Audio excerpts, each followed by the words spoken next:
Hey friends, Dave Paulides, Canadian Missing Project, copyrighted edition for our video channel. And Huck, the executive producer, made an appearance today. And she's doing really good. She's been playing outside. Shake. Come on.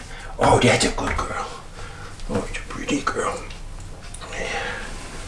She's a pretty girl. Okay. Yeah, you good girl. Well, she was outside running around like a crazy lady out in the snow. And she decided to come in and say hello, sniff everything out, and then she'll give Dad some peace and quiet. So there is your hello with Huck. There she was. Alrighty. Well, thanks for being here. This is the Canadian Missing Project copyrighted edition for our video channel. And today is a missing persons video.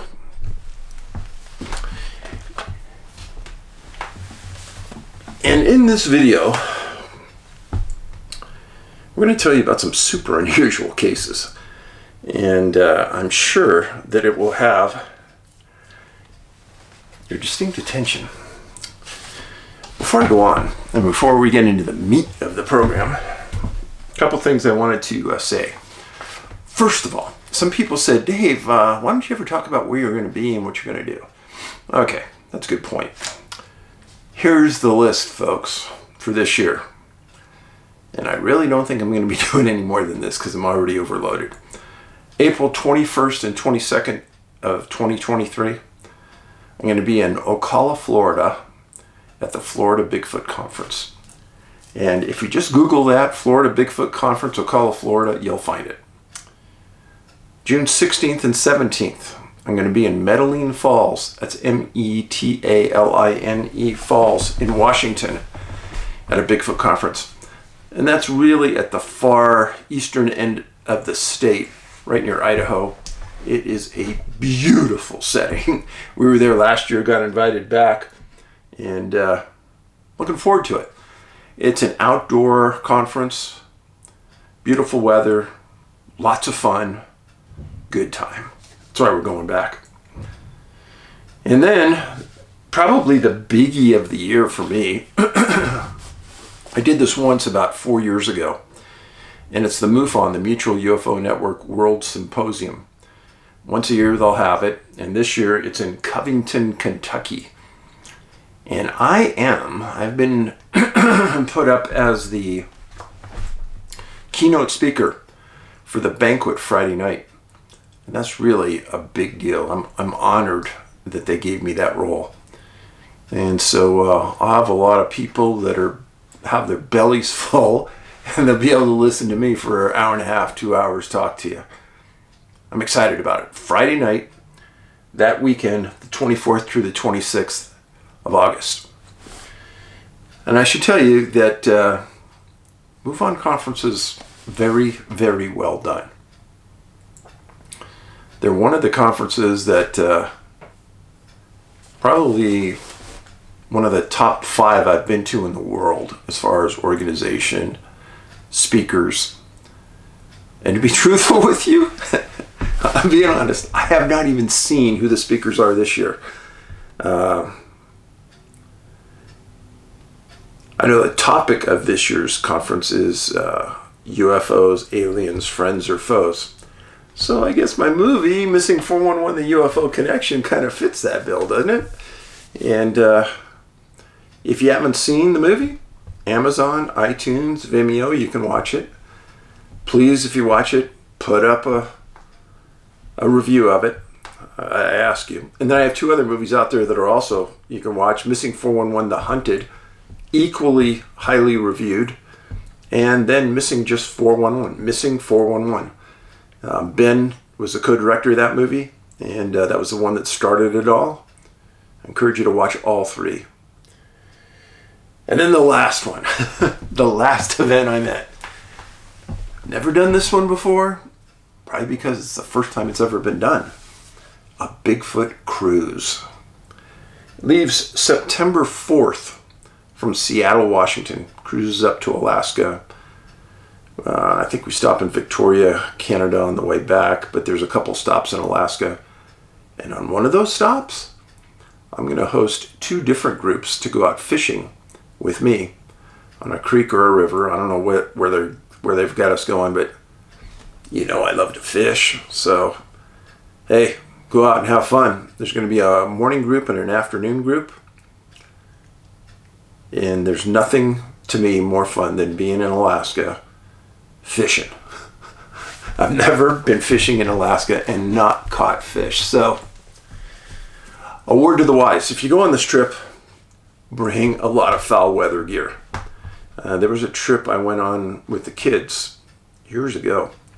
And in one of the ports, there was a rafting trip to view eagles. I thought, oh, that'd be nice. We'll do that. And they said, make sure, just like I'm telling you, make sure you bring heavy rain gear. Oh, well, we did.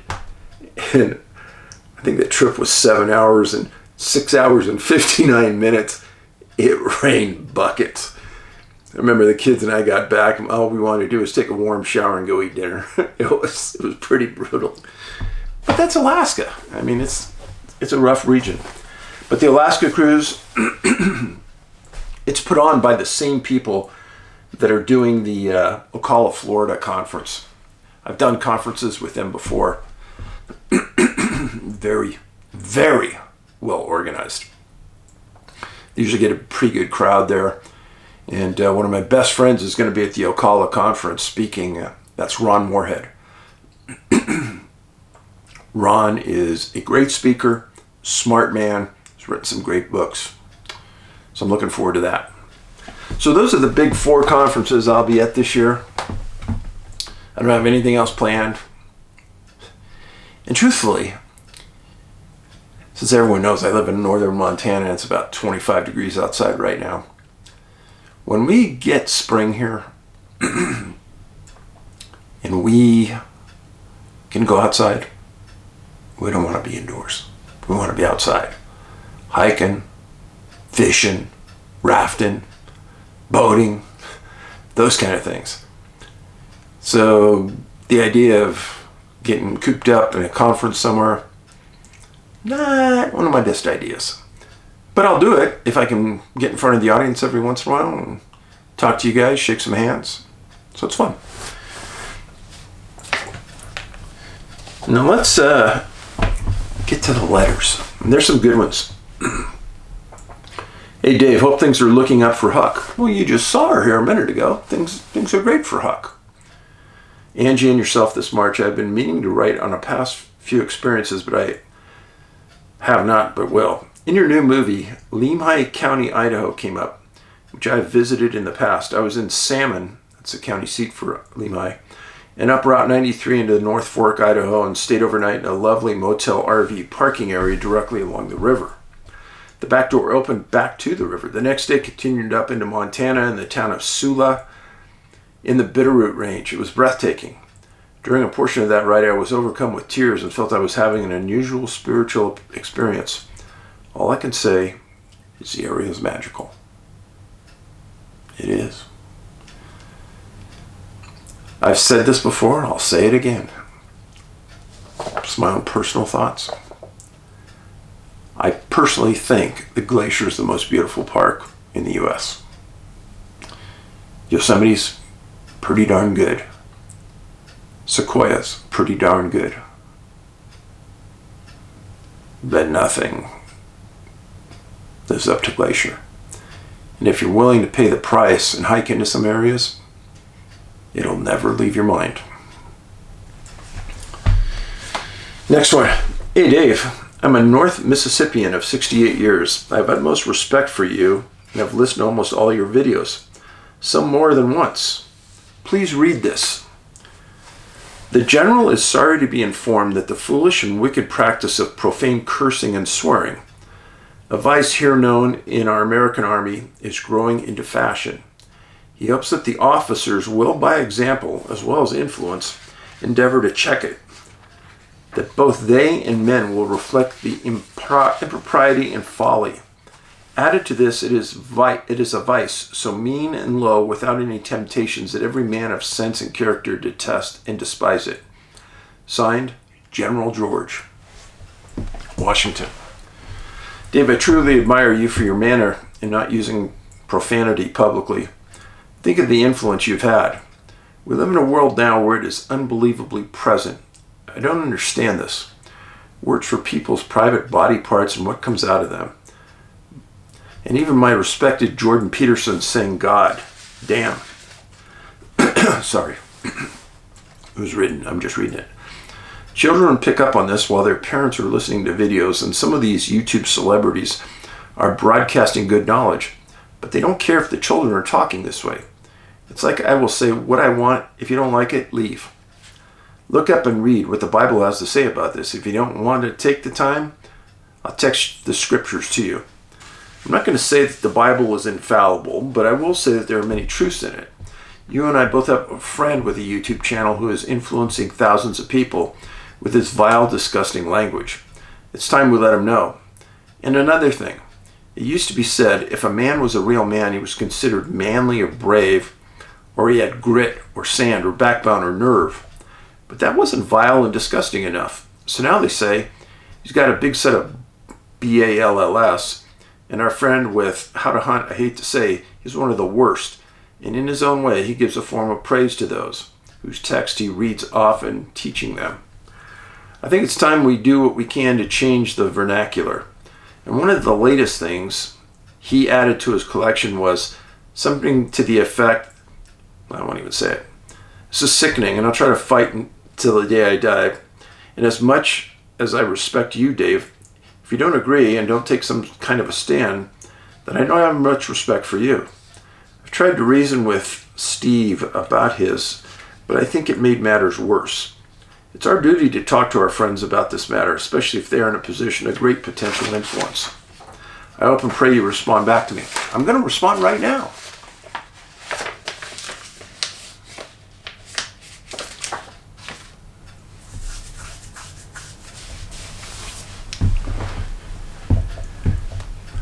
I think it's a form of judgment. You're judging other people and you don't like the way they talk. I respect that. I don't need that in my language to be effective. Maybe somebody else does. Maybe there's a reason.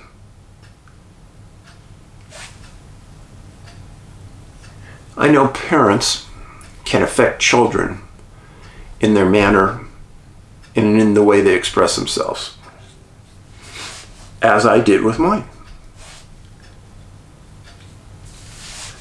And you instill in them a respect for the language. One thing I tried to do was the better the command you have of your language, the less you'll need to use abusive terms, swear words, nasty words. And because you don't use those words, you will attract a more intellectually superior audience and people who have moral character because they appreciate you talking to them smartly and effectively.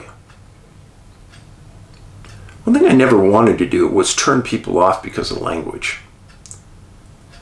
Now, do I think it's my job to change others on the way they speak? No.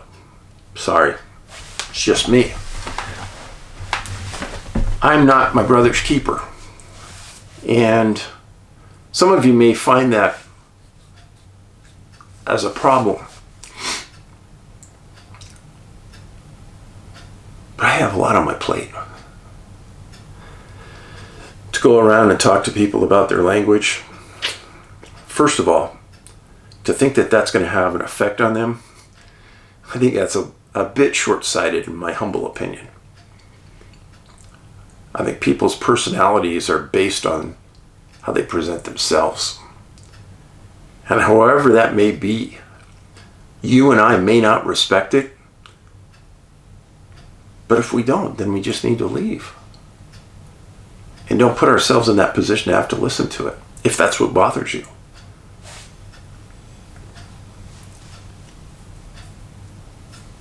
I don't mean to be curt about this, and I don't mean to be rude, but again, I got a lot on my plate. I don't want to be the person that goes around correcting people about their language. All right, next one. Hey Dave, it's time for you to realize that you are missing a lot of joy and fun by not making your own almond croissant and cream cannolis. You get as many croissants as you can. You get as much ricotta cheese as will fill them all. Add a little sweetener or taste, or none at all. Beat till fluffy. Add some vanilla, some shaved almonds in the filling. Slit sides and tops for cannolis. Fill with almond ricotta. Can add almond extract with vanilla too. Set them neatly arranged on a plate. You can drizzle tops with ganache. So easy to make ganache. Set aside equal parts of half and half chocolate chips. Heat half and half to almost boiling, but do not boil. Add chocolate chips to half and half, still on heat. Stir until melted. Set aside to cool and thicken. Drop from a back of a large spoon, gooey goodness in light proportions to eat cannoli. Mangia. Oh, man.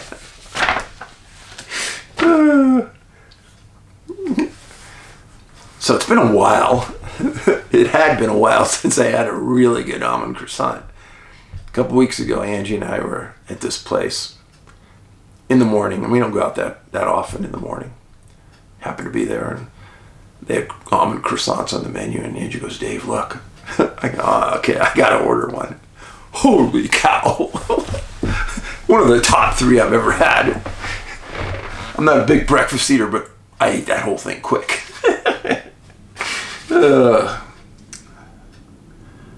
Next one. Hey Dave, I've been a fan since I heard you on Coast to Coast AM.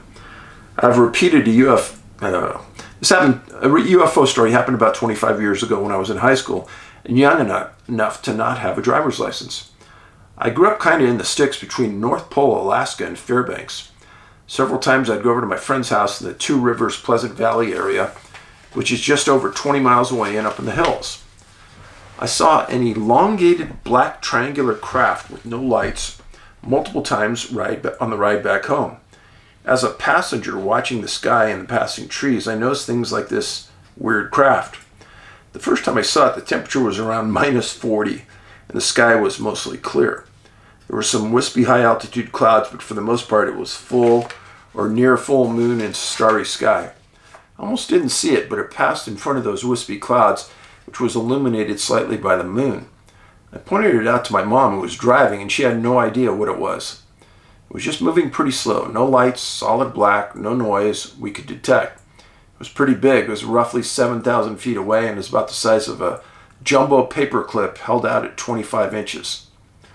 I saw it again a few times after that. I mentioned it a few times to some people just in passing, and they said they have also seen some weird elongated black triangle.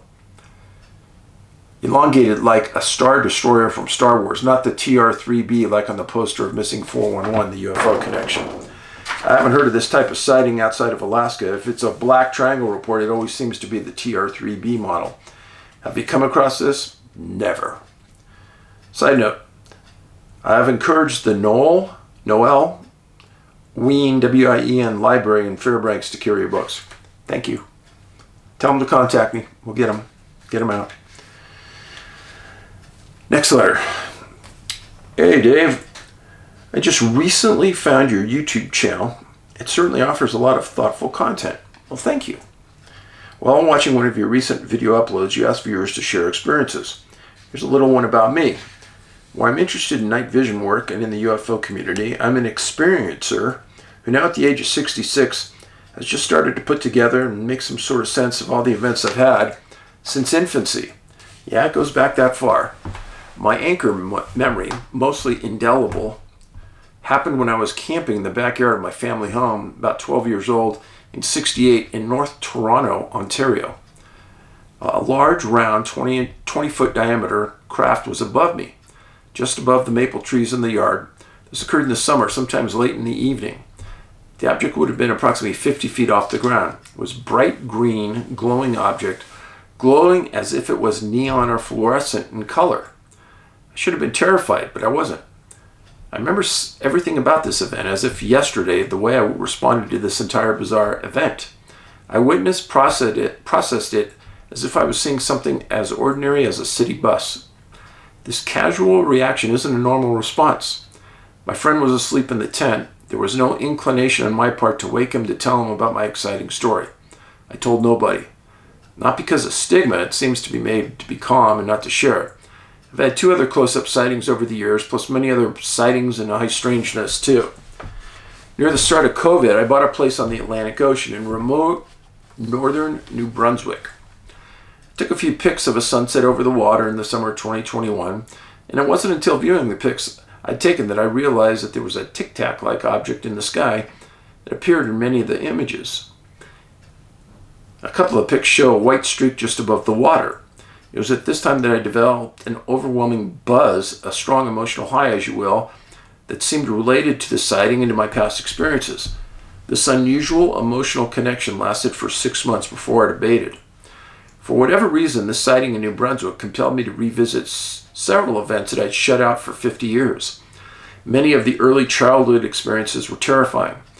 As a child, it was impossible to process my experiences in a way that made any sense.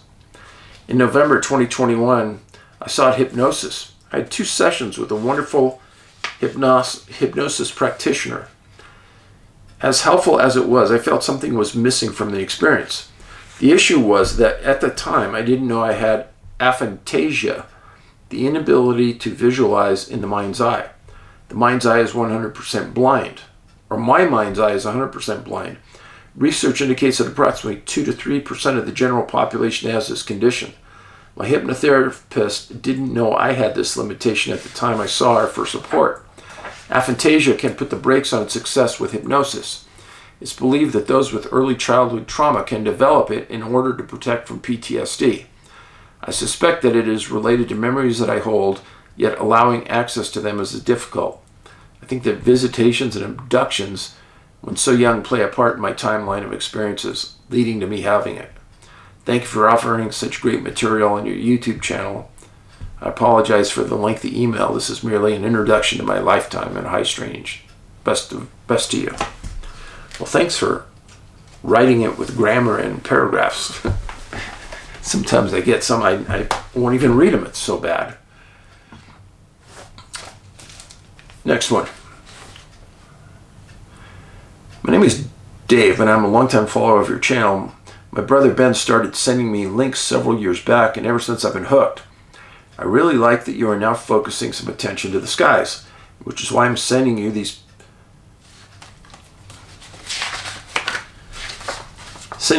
photos of the sky. Happened on October 26, 2019 on my iPhone. I was out in front of my house, which is located in North Broward County, a small city that sits right on the east coast of Florida, right about the tip of the Bermuda Triangle. I've lived in the neighborhood for about 20 years, and I've seen several strange objects in the sky. However, this occurred mid-afternoon. I was out front with my daughter playing in the yard when I had a feeling of being watched. I kept looking around. It was really bothering me, but never really thought of looking up. After several minutes, I looked up to see a triangular shape in the sky, directly above us. It sat there for several minutes, stationary, with clouds just passing through it. It was a large triangle with a prism going through it. After taking the photos, I watched it for several more minutes, then started to play ball with my daughter again. By the time I looked back up, it was no longer there. I'd like to know your thoughts on this. My first thoughts were a portal of some kind.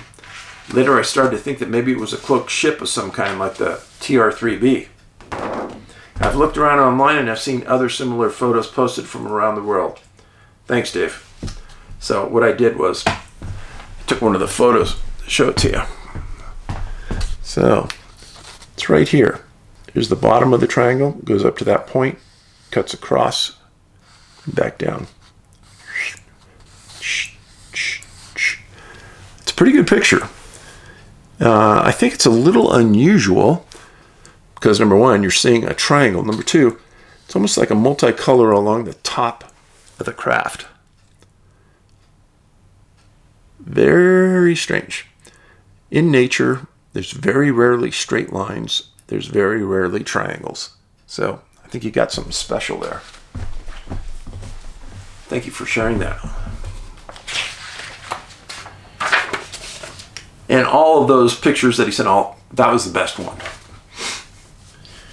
Hey Dave, I've been wanting to reach out for some time now. I decided to sit down today and write to you about my thoughts. I've had some pretty unbelievable events happen to me over the last 46 years, but that's not what's on my mind. I've been having dreams and trouble sleeping. I woke up and wrote 4 pages of thoughts. After watching Vanished and a Bob Lazar episode, so many questions filled my head. I apologize if you've covered some of these. Element 115. According to Lazar, we have technology that distorts space and time. It bends space and time so a craft can move forward. Lazar spoke of putting his hands up to this technology. He could feel the force, but couldn't see it. Number 2. How long does that bend last? Anyway, we can measure how long that force lasts. People walk into it unknowingly. I believe you have spoke of this. They get stuck in another dimension.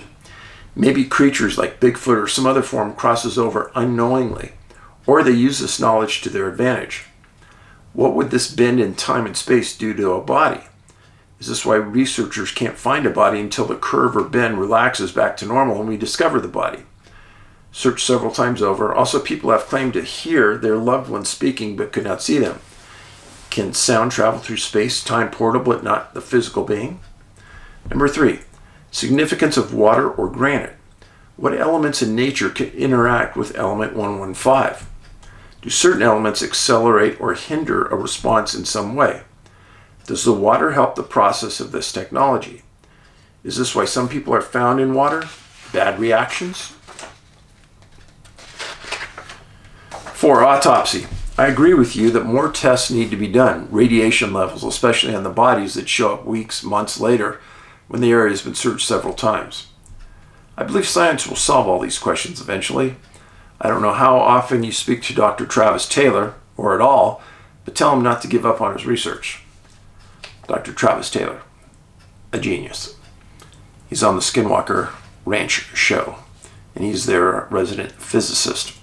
I hope I do meet him sometime. I've never met him, never talked to him. We need more scientists that are willing to look into all of this. I saw him on an interview recently. He spoke of a dream he had. 2 Ute relatives told him he couldn't solve this with science. I don't believe that. I feel that science and research is key. I wish Lazar knew more about this technology and how it interacts with our natural environment. Thank you for all you do, and I'm very sorry for your loss. A villager from Colorado. Thanks for writing. Good questions, good statements. Next one. Hey Dave, we live in a canyon about 45 miles outside of Phoenix, Arizona, in a community called Gold Canyon. Gold Canyon is next to the Superstition Mountains. Many evenings we sit outside watching the night sky looking for UFOs. So far we've seen an orange orb about the size of a dime and a bright blue flash in the sky, and most interesting, a craft which at first we thought was a jet because we could see the windows that were illuminated, but I'm a pilot, so the first thing I looked for were navigational lights. There were none. Then we noticed the windows were disproportionately large. Finally, the craft was translucent, then transparent. Needless to say, there was no sound and no clouds in that sky that night. We live in a strange universe, one that we haven't been told the truth about. Our world, we haven't been told the truth about the majority of things we think we know. Next one. Thanks for all you do, Dave. I'm sending you strength and healing through Christ to you and yours who grieve for the loss of Ben. As a father myself, I can't imagine it. Mindspeak UFO encounter. Myself and 3 friends originating from Washington, homebound. Heard Mindspeak, no sound. This is in late August of 97, approximately 10 p.m. near Bakersfield, California, northbound on I-5. How and why? I'll let you decide. In 97, my best friend and I were traveling to Newport Beach, Balboa Island for vacation during the summer and early autumn. During my final visit, I became stranded due to poor planning. I called home and 3 friends drove down to get me. Great friends. Yeah, I'd say so. That's great friends. While traveling in a 95 Mustang convertible with the top down, northbound on I-5 at freeway speeds, I was seated in the rear passenger side of the vehicle. I witnessed what appeared to be an extra star in the constellation of Orion. When I turned to my fellow passengers to confirm this, they shouted, "What is that?" They were pointing at a bright white light searching the freeway, flying at approximately the same height as freeway lights, traveling at the same speed as traffic, approximately 4 car lengths behind us. I looked back at Orion and the star was gone, only to be the light behind us. Somehow I knew this. Time seemed to slow down. The cars around slowing with us to stop on the freeway. I heard a voice in my mind tell me, quote, "It's a helicopter," unquote. I repeated this aloud to my friends. "No way, that's a helicopter. There's no sound." They all shouted in disagreement. The light focused down into the car, and the top down, we were exposed, so there were no sounds besides that of the tires squealing in an abrupt halt on the freeway. When I heard in my head, "We mean you no harm," I officially freaked out, and then one light split into 3, forming a triangle. Then they each turned red. Just as the front passenger told the driver to pull over, I snapped out of being frozen in fear and yelled, "Drive faster." I pushed the driver's shoulder, he stepped on the accelerator and sped away. Again I heard a voice, "You think that is fast? Watch this." Then it laughed. The red lights sped away at incredible speeds in 3 separate directions, leaving a bright white trail of light streaking from behind. After 15 to 20 seconds of travel time, all 3 lights orbs started making upwards hairpin U-turns, flying back towards where they had started, leaving light streaks where they made U-turns in the sky. Each light left the same impression in the night sky and performed the same maneuvers. The lead light had a flight path towards Sacramento. When it reached an approximate point above the city light dome, it began making its turn. It took approximately 15 to 20 seconds for the lead light to reach Sacramento. Traffic was stopped behind us as we sped away. We kept a pretty quick pace homebound, only being stopped and ticketed once by the CHP in Shasta Mountains for speeding. So there is a date and time of record. The mindspeak was very uncomfortable and tiring. It felt dirty and invasive, also indefensible. I fell asleep in the back seat just before we reached Sacramento, only waking up to the driver being pulled over. I hope never to experience anything like that again. There was no friendliness in those voices, no compassion, just mockery and humor at our inability to compete or defend ourselves against their mere thoughts, let alone whatever vehicle they occupy. Now, why did I read that one? That area around Bakersfield on I-5, I've heard of 3 other stories very similar to that involving UFOs in that area. Yeah, it's very, very odd, to say the least. But that kind of stuff goes on there. And it's not rare to say strangeness doesn't happen on that freeway. So let's get started on the stories for the night. First story, in Lemhi County, Idaho. Yes, have you watched Missing 411, the first movie? You haven't? You need to go watch that. I believe you can watch it right now on Amazon. That was the first movie that was directed by Ben. And it had a little boy that disappeared in this county that we're talking about right now. This case has to do with a man named Clyde Bowman, 57 years old, and went missing November 8th, 1981 in the county. Now, Clyde was living at a convalescent home on a ranch in Preston, Idaho. He loved his family. He was a big hunter, and he asked them to take him out of the home, take him hunting with them. So the family said they would. So on November 7th, 1981, the family drove and picked Clyde up and drove him up to their hunting site near Camas Creek, C-A-M-A-S, in Lemhi County. Show you where this is so you can understand why this may be important. So this is Salmon, Idaho, the county seat for Lemhi County. This is the incident we're talking about. This is a big mountain range right here, and it separates 2 of the main highways that go through the county. If you watch Missing 411, The Hunted, right here on the left, then I talked and I presented to you a series of hunters that saw a UFO hovering above their camp. And in fact, that UFO right there was right here where those hunters saw it. Now, just a few miles away on the other side of the mountain is where Dior Kuntz disappeared and has never been found. So yeah, this area has some strangeness to it, to say the least. So they were deer hunting that area of Camas Creek, and Bowman was with his family in this area. It gets very remote back here, but the deer hunting is really good. So they spent the first part of the morning from like 7 to 11:30 scouting areas. And Clyde was on his horse. And they came to a point on a ridge just above the hunting camp. And they could see the hunting camp about half a mile away, straight down a trail. You can't miss it. And they said, Clyde, why don't you go down into camp? You go that way. We're gonna go around this way. We'll meet you back down there in 15 minutes. He says, okay. So he wasn't senile, didn't have dementia, just had physical ailments. So he rides his horse down to the camp. 20, 25 minutes later, family rides around. Horse is gone, Clyde's gone. Can't find him. They search for him for the first 2 hours. Can't find him. One of the family members drives down the mountain, goes into a local city, calls the sheriff. Sheriff calls search and rescue. Search and rescue calls the Forest Service.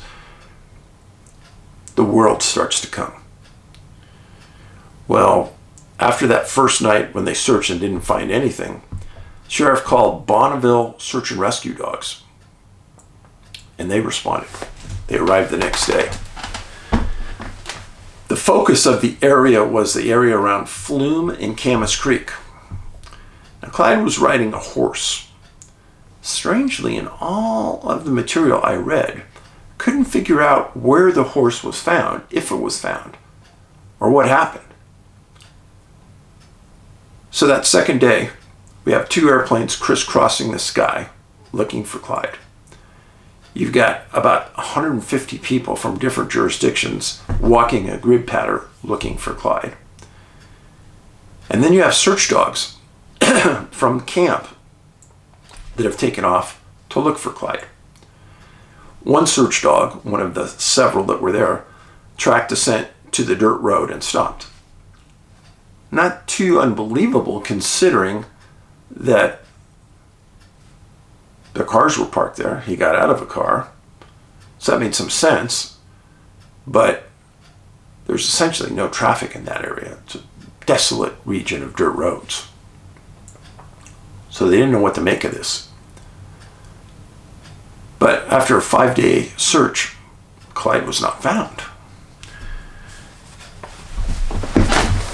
So this is Clyde. Old rancher, farmer, hunter, good old boy. And I spoke to Lemhi County Sheriff Steve Penner. In fact, I talked to him in person about this case. And first of all, Sheriff Penner is a great guy. Very competent sheriff, super nice person. I've always liked him, straight shooter. And when we talked, he confirmed all the facts I just told you. He confirmed that Clyde has never been found. Even though the area is heavily hunted now, he said he really has no idea what happened. So, creeks near there, hunter, family. Tracks just seem to stop. Scent trail just seemed to stop. Strange case. But, as I've stated before, the county has a lot of strange things going on in it. Next one. The next case, probably one of the strangest cases and unique cases I've ever researched. It involved a boy named Steve Benson. He was 3 years old, and he went missing March 15th, 1936, in an area called Two Buttes, Colorado. He was a farm kid, lived with his family. They ranched, did a little farming. Where's Two Buttes? So this is Colorado. Over here, you have Kansas. Right over here, you have Oklahoma. There's a state line. And then over here, you have New Mexico. Up here is Pueblo, Colorado. A lot of people don't know. They drive the 25 up and north and south in Colorado, and they see these beautiful mountains, and everybody's looking over here. Nobody looks over here. This is just flat, generally flat, level ground, nothing growing on it. They're the plains. Now, Creed, Colorado, is over in here. And I've talked to you before that when Angie and I were in Creed, we got up at just getting ready to go to bed, and we had some night vision. I said, hey, let's look at the stars or something. Wasn't much else to do in Creed. Turn it on, and first time I've ever seen it, 3 UFOs flying at the top of the mountains, probably less than a mile away, and they're slowly moving across the top of the mountain. And what made me interested in that is that this area, all through here, had tons and tons of cattle mutilations. So you see these UFOs coming across, going towards the plains, and you're going, what are they doing there? Where are they going? I had a tough time sleeping that night, actually. It was pretty bizarre. So Steve's playing in his yard. His mom goes inside, comes back out. Steve's gone. Calls for the husband. They start yelling for Steve. Family starts yelling. Then they call and start a phone chain to get neighbors and things into the area to help. And rapidly, neighbors came to help. 300 neighbors from this area. Folks, this is a very desolate area for 1936. Even today, there's not a lot of people there. To get 300 people there, that's pretty impressive. Can you imagine if you were told in your suburban or urban neighborhood you had to get 300 people there to search? You think people are going to come? I hope so, but I don't know. But here, out in the middle of nowhere, everyone helps each other. Different attitude out there. Take care of each other, too. Well, 300 neighbors show up. 200 CCC youths at a camp also responded. The 2 local high schools within 50 miles closed, and they bust the high school students over there to look for Steve Benson. Then the sheriff, fire departments, everyone imaginable responded to the Benson family's request for help. So again, this happened March 15th, 1936. Late in the day on March 15th, the weather started to change drastically. They called it a black roller, R-O-L-L-E-R. They also called it a black blizzard. And it's a dust storm, and it was one of epic proportions. It completely blacked out the light of the people in this area. Now, in March, March out in the plains in Colorado, it can be minus 20 or it could be 50, 60 degrees. Well, it's freezing. Sun went down, it got even colder. And with the strong 40 to 60 mile an hour winds they were experiencing from this big giant black dust cloud, the wind chill was really cold. Well, Steve wasn't dressed for the cold. He was just outside in his yard for a little stretch. So they were all worried. Everybody had to come in at night because there was no visibility. Dust cloud blew all night. Just suffice it to say that everyone was grim about what might be happening. Well, November 9th, 2 miles south of the Buttes.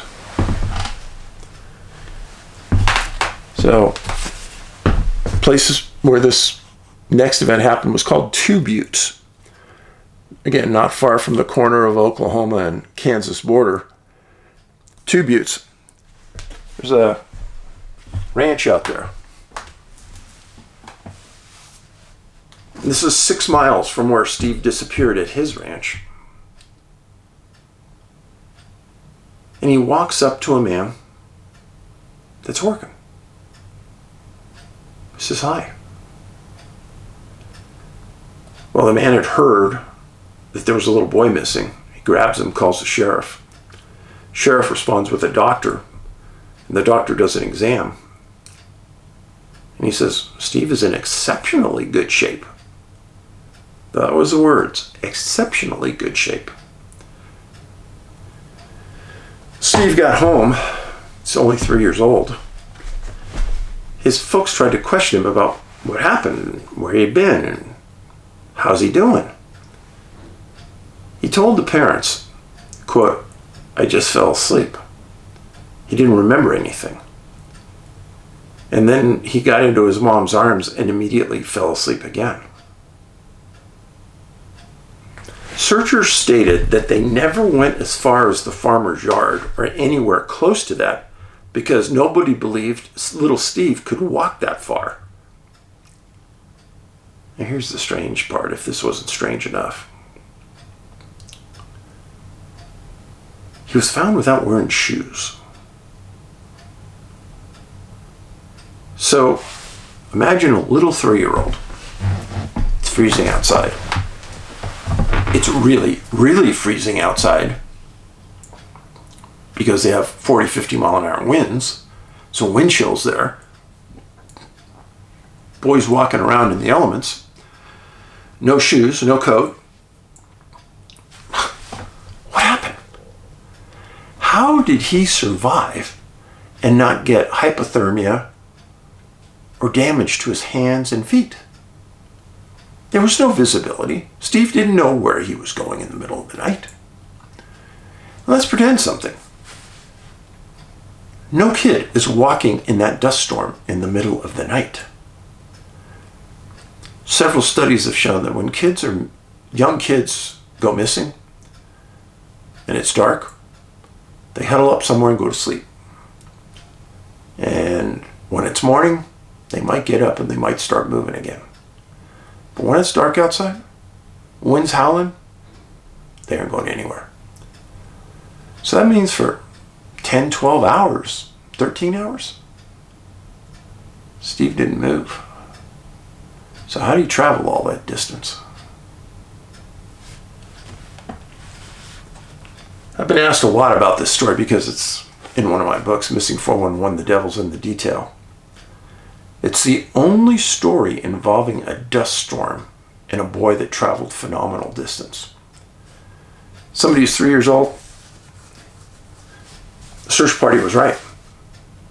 There's no search and rescue log that says that 6 miles away you're going to find a 3-year-old. Sorry.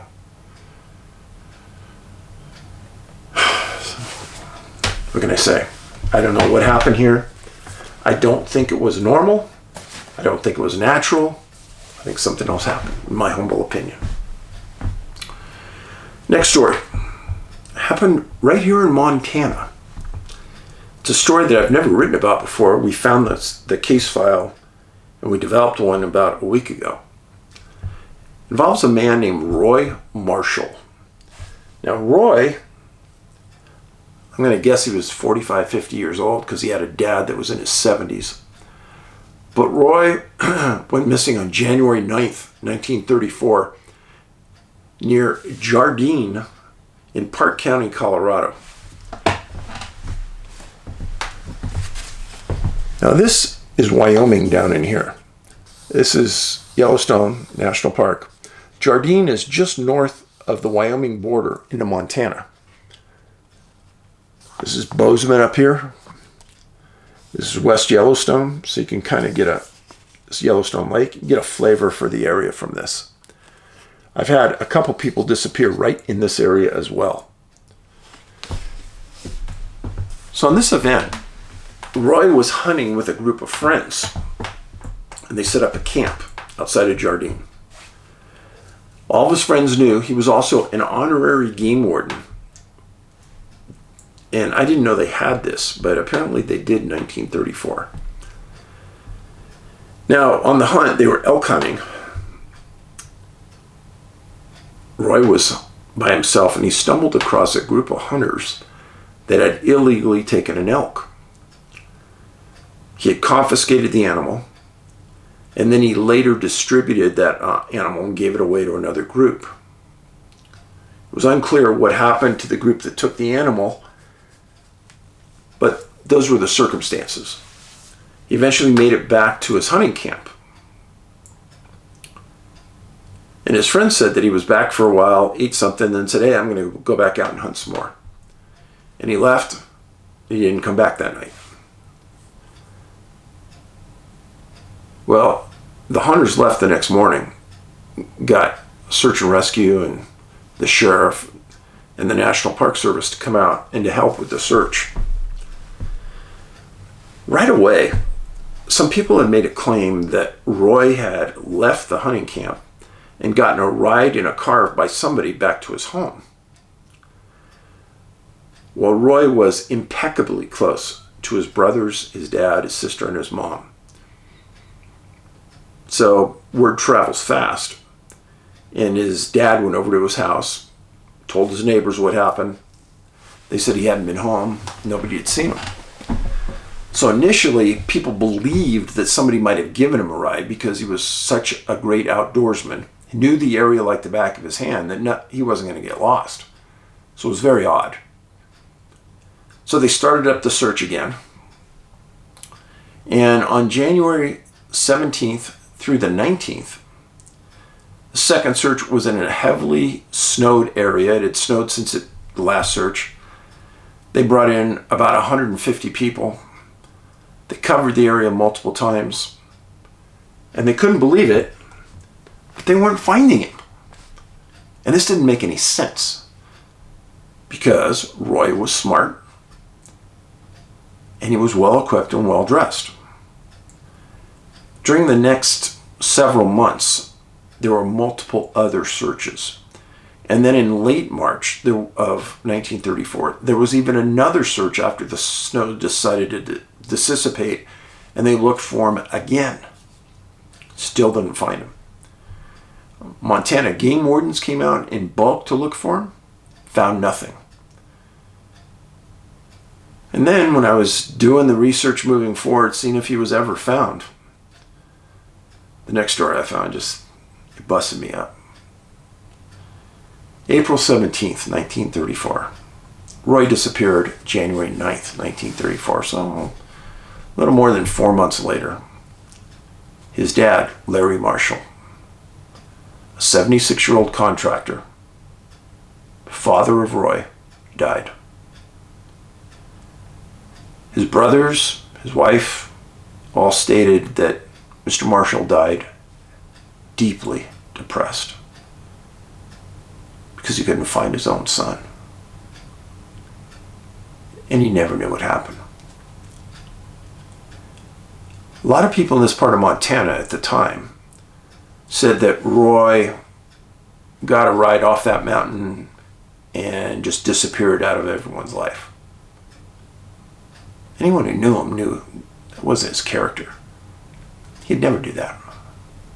He had family, friends, lifestyle, honorary position. It was just something stupid somebody said. In fact, one of the articles later on said, yeah, it was the general consensus he was still alive. Then why were they searching for him months later? Why was the sheriff still searching? Yeah, right. Sometimes newspapers and people that aren't affected by the words they use say stupid things. And I'm sure that Mr. Marshall read those things in the paper and it hurt him greatly, thinking that somebody thought his son cared about him so little that he'd never contact his dad. And Mr. Marshall dying without the knowledge of what happened to his son. What a hole in your heart. I think a lot of people would probably say he died a lonely man without his son.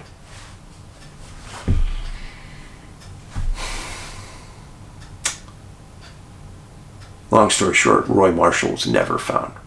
He never showed up later on. I don't know what happened to him. It's been one of those cases that it's in a very lonely area of Montana. If he was there, if his body was around, he should have been found. They should have found the rifle, should have found something. Never did. The story I told you about Steve Benson disappearing in Two Buttes, Colorado. At least it ended happily. Very few of these stories of missing children end happily. This one did. But it was confusing. And then Clyde Bowman, man with a disability. A man that was with a hunting party, disappeared near Camas Creek. Never found. Dogs tracked, lost the scent. Don't know what happened. But friends, I appreciate you being here. And please share this on your social media. If you like it, give it 2 thumbs up. Make sure you're subscribed. And make sure you go and watch Missing 411, the UFO Connection. You will have a far greater understanding of this entire topic if you watched our 3 movies. And as my son said, when we first made the first Missing 411 movie, Ben said, "Dad, a lot of younger people don't like to read." And he said, "Dad, that's not me. You know me. I read tons." And he did. Ben read a lot. But he said, "Let's make a movie. More people will watch the movies." And that's kind of what's happened. If you look at Amazon and you look at the ratings on my books, they're good. I'm very blessed. Thank you. If you've read my book, please go give it a rating on Amazon. If you watch the movie, please go give it a rating on Amazon. But Ben opened my life to you. This medium that I'm using right now to communicate, I never would have done it without Ben. And he's the one that convinced me I had to step out and do this. At the beginning, I wasn't too comfortable. Right now, I hope I just come across as your neighbor who's a good old guy, just wants to be friendly and inform. I appreciate you being here. Be nice to your family. Be nice to your neighbors. Do something kind for somebody in the community. Spread some goodwill. Paulides out.